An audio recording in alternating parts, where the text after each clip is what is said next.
I fall asleep at night knowing that I don't have text chains like this in my phone.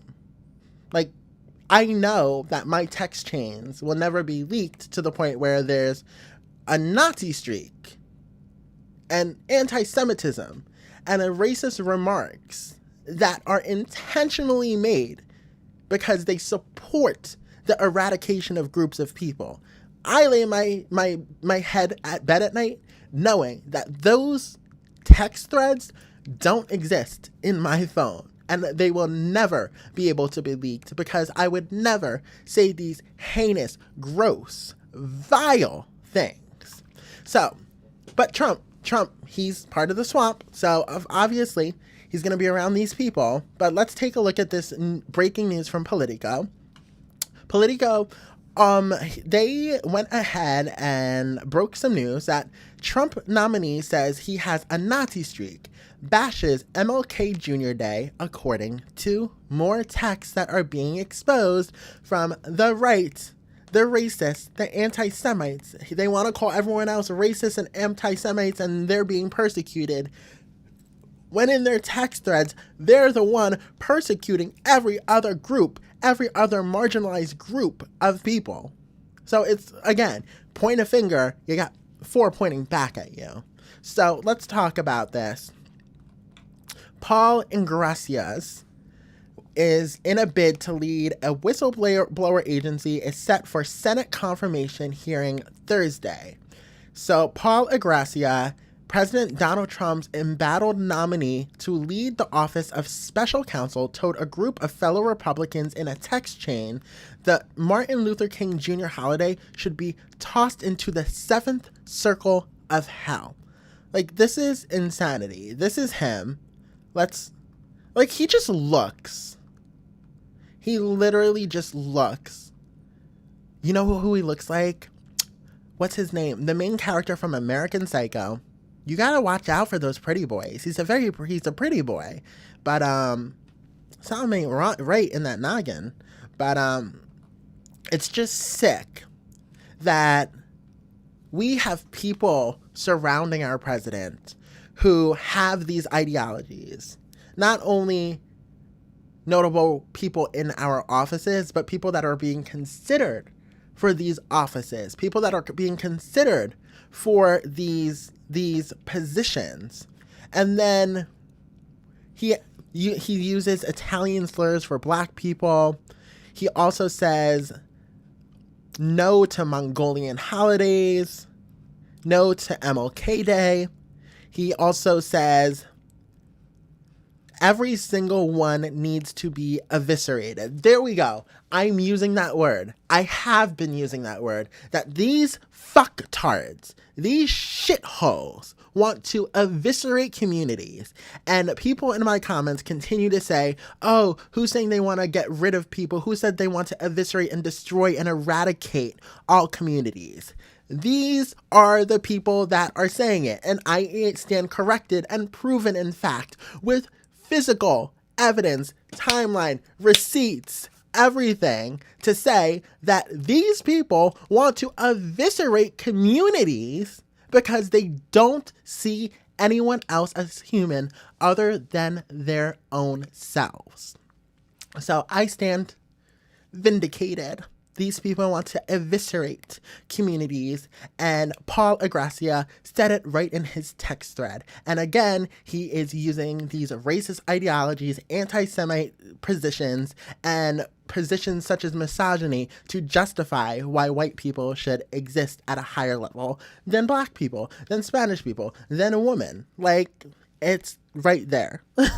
So it's just insane that this man, Paul, is being considered for a position when he's saying MLK Jr. was the 1960s George Floyd, and his holiday should be ended and tossed into the seventh circle of hell where it belongs. Tell me that's not some sick ideology. MLK is a peaceful protester, and we know how this regime thinks about protesters. They think they're terrorists. And again, these are people that represent the Republican Party. And if all these text chains keep coming out about these people, you kind of have to start thinking that all of these people think the same way and label them as a terrorist group. They, again, pointing fingers at people expressing their right to freedom of speech for dissenting an administration that's trying to remove and repeal rights and civil rights actions.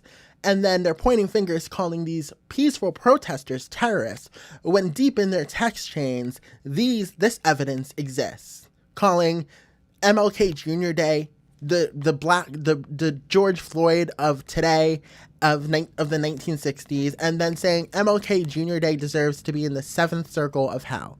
That's what I call extreme racism. Not only racism at that point, that's just complete denigration of a community for a community leader that paved the way for civil rights for Black people to have equality in the United States. So basically what Paul is saying here is that fuck Black people, fuck their equality, their day should never be had, and they should still be in the fields picking cotton in 90-degree weather in Atlanta, Georgia, on a random August afternoon.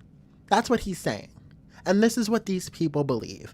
And honestly, the writing is literally not even on the walls. It's in the text and it's being exposed. And even if you look at these text threads from the young Republicans, all of this is being exposed. And it's like, how can we sit here and say, and just turn a blind eye, let alone have our vice president justify these texts as, oh, they're just kids. Well, was Trayvon Martin a kid when he got shot?